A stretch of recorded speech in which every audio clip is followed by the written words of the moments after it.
Hi friends, ഞാനിന്നിവിടെ ഒരു sweet ഡിഷായിട്ടാണ് വന്നിട്ടുള്ളത്. നമ്മൾ പിടി ഉണ്ടാക്കുമ്പോൾ വെറൈറ്റി ആയിട്ട് നമ്മൾ പിടി ഉണ്ടാക്കാറുണ്ട്, സ്പൈസി ആയിട്ട് ഉണ്ടാക്കാറുണ്ട്, അതുപോലെ കോക്കനട്ട് ചേർത്തിട്ട് ഉണ്ടാക്കാറുണ്ട്, സ്വീറ്റായിട്ട് ചെയ്യാറുണ്ട്. അതേപോലെ നമ്മൾ ഇന്ന് ഇവിടെ ബനാനയും ജാഗറിയും ചേർത്തിട്ടാണ് ഞാനിന്നിവിടെ പിടി ഉണ്ടാക്കിയേക്കുന്നത്. അപ്പോൾ നമ്മൾക്കത് എങ്ങനെയാണ് ഉണ്ടാക്കാമെന്ന് നോക്കാം. അപ്പോൾ അതിന് വേണ്ടിയിട്ട് നമ്മൾ ആദ്യം തന്നെ അരിപ്പൊടി ഒന്ന് തിളച്ച വെള്ളത്തിൽ ഇട്ടിട്ട് നമുക്ക് ഒന്ന് കുഴച്ചെടുക്കണം.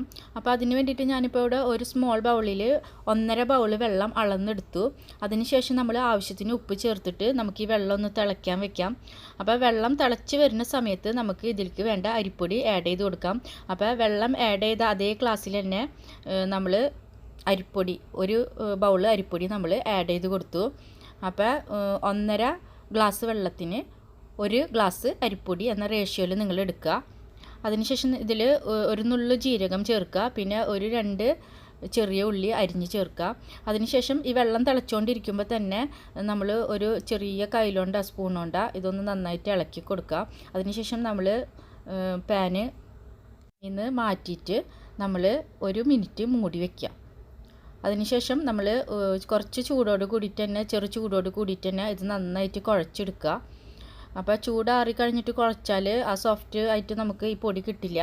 അപ്പോൾ നമ്മൾ നന്നായിട്ട് കുഴച്ചെടുക്കുക. നമുക്ക് കൈക്ക് സഹിക്കാൻ പറ്റുന്ന ചൂടോട് കൂടിയിട്ട് നമ്മളിത് കുഴച്ചെടുക്കണം. അതിനുശേഷം നമ്മൾ പ്ലേറ്റിലിട്ടിട്ട് തന്നെ നമുക്ക് ചെറിയ ചെറിയ ഉരുളകളാക്കി എടുക്കാം. അപ്പോൾ ഞാനിത് വല്ലാണ്ട് ചെറിയ ഉരുളകളാക്കി എടുക്കുന്നില്ല, കാരണം ഞാനിവിടെ ബനാന മുറിക്കുന്ന അതേ വലിപ്പത്തിൽ തന്നെയാണ് ഈ അരിപ്പൊടിയും ബൗളാക്കി എടുക്കുന്നത്. അപ്പോൾ നിങ്ങൾക്ക് വേണമെങ്കിൽ ഇത് കുറച്ചും കൂടി ചെറിയ ബോളാക്കി എടുക്കാം. അപ്പോൾ അതിനനുസരിച്ച് നിങ്ങൾ ബനാന കട്ട് ചെയ്യുമ്പോൾ അത് ബനാനയും അതേപോലെ ഒന്ന് ചെറിയ പീസാക്കിയാൽ മതി. അപ്പോൾ ഞാനിവിടെ അതിന് വേണ്ടിയിട്ട് ബനാന എടുത്തു. അപ്പോൾ ഇത് കുറച്ച് വലിയ ബനാന ആയതുകൊണ്ട് ഇത് ഞാൻ ഒരു നെടുകൊന്ന് മുറിച്ചിട്ട് ഒന്ന് ഹാഫാക്കിയിട്ട് ഹാഫ് പീസാണ് ഞാനിവിടെ എടുക്കുന്നത്. അപ്പോൾ ഒരു ചെറിയ ബനാന അല്ലെങ്കിൽ ഒരു മീഡിയം വലിപ്പത്തിലുള്ള ബനാന ഒക്കെ ആണെങ്കിൽ ഒരു ബനാന ഫുള്ള് എടുക്കാം. അതിനുശേഷം ഇത് നമ്മൾ ഈ അരിപ്പൊടി ഉരുട്ടിയ അതേ വലിപ്പത്തിന് ഒത്ത ഒരു വലിപ്പത്തിനനുസരിച്ച് നമ്മൾ ഈ ബനാന ചെറിയ പീസാക്കിയിട്ട് കട്ട് ചെയ്യുക. അതിനുശേഷം ഇത് കട്ട് ചെയ്തിട്ട് നമ്മൾ മാറ്റി വയ്ക്കാം. പിന്നെ നമ്മൾക്ക് ഇതിന് വേണ്ട ഇത് കോക്കനട്ട് മിൽക്കാണ്.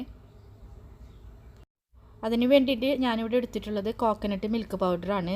അത് നമ്മൾ കുറച്ച് വെള്ളത്തിൽ കട്ടല്ലാണ്ട് നമ്മൾ കലക്കിയെടുക്കണം. അപ്പം ഞാനിവിടെ ഒരു ഏകദേശം 4 വലിയ ടീസ്പൂണോളം കോക്കനട്ട് മിൽക്ക് പൗഡർ എടുത്തിട്ടുണ്ട്. അത് നന്നായിട്ടൊന്ന് ഇളക്കി കൊടുത്തിട്ട് കലക്കിയെടുത്തിട്ട് നമുക്കൊന്ന് മാറ്റി വെക്കണം. നിങ്ങൾക്ക് വേണമെങ്കിൽ ഇതിന് പകരം ഫ്രഷ് കോക്കനട്ട് ചിരകിയിട്ട് അത് മിക്സിയിൽ അടിച്ചിട്ട് അതിൻ്റെ കട്ടിയുള്ള പാലെടുത്തിട്ടും ചെയ്യാം, അല്ലെങ്കിൽ ഇങ്ങനെ ചെയ്യാം. രണ്ടായാലും ടേസ്റ്റിയാണ്. അതിനുശേഷം നമുക്ക് ജാഗറി ഉരുക്കിയെടുക്കണം. അപ്പോൾ ഒരു 2 വലിയ പീസ് ജാഗറി ഉരുക്കിയിട്ട് അതിൻ്റെ നീര് നമ്മൾ എടുക്കുക.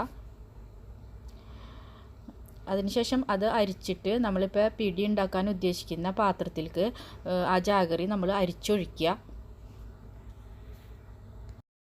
ജാഗറി സിറപ്പിലേക്ക് നമ്മൾ ഒരു 1/4 ടീസ്പൂണ് ഏലക്ക പൊടിച്ചത് ആഡ് ചെയ്ത് കൊടുക്കുക.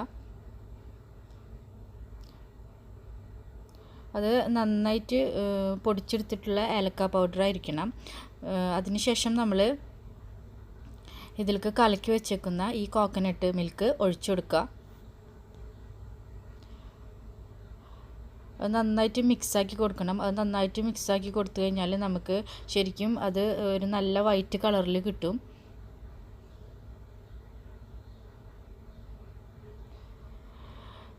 അതിലേക്ക് നമ്മൾ ആദ്യം തന്നെ അരിഞ്ഞു വെച്ചേക്കുന്ന ബനാന ഇട്ട് കൊടുക്കുക. ബനാന ഇട്ടിട്ട് ഒന്ന് തിളച്ച് വരുന്ന സമയത്ത് മാത്രം നമുക്ക് ഈ റൈസ് ബോൾ ഇട്ട് കൊടുത്താൽ മതി.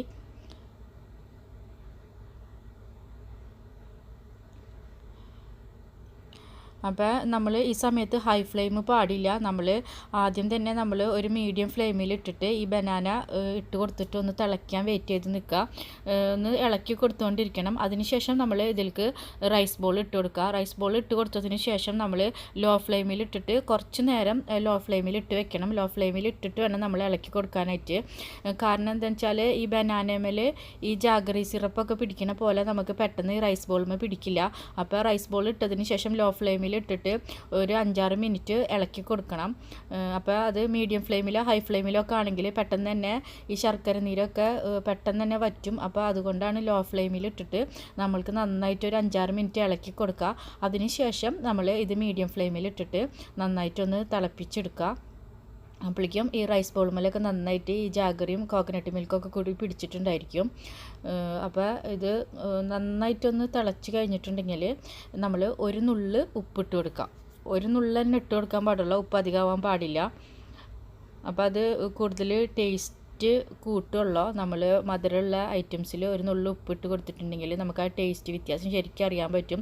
അത് നമുക്ക് വളരെ ടേസ്റ്റി ആയിരിക്കും. അപ്പോൾ ഇതിപ്പോൾ ലോ ഫ്ലെയിമിൽ ഇട്ടിട്ട് ഒരു 5-6 മിനിറ്റ് കഴിഞ്ഞതിന് ശേഷം ഞാനിവിടെ ഒരു മീഡിയം ഫ്ലെയിമിൽ ഇട്ടിട്ട് ഒന്ന് നന്നായിട്ട് തിളപ്പിച്ച് ഒരു 2-3 മിനിറ്റ് ഒന്ന് തിളപ്പിക്കുക. അപ്പോൾ നമ്മൾ ഈ ജാഗറി നീര് ഫുള്ള് വറ്റി പോവണ്ട. കാരണം എന്താ വെച്ചാൽ ഇത് ചൂടാറി കഴിഞ്ഞിട്ടുണ്ടെങ്കിൽ ഒന്നും കൂടി കുറുകും. അപ്പോൾ അതിനുശേഷം നമ്മൾ ഇത് ഫ്ലെയിമിൽ നിന്ന് മാറ്റിയിട്ട് സെർവ് ചെയ്യാം. ഇത് വളരെ ടേസ്റ്റിയാണ്. എല്ലാവരും ട്രൈ ചെയ്യണം. വീഡിയോ ഇഷ്ടമെങ്കിൽ സബ്സ്ക്രൈബ് ചെയ്യാൻ മറക്കരുത്. താങ്ക്സ്.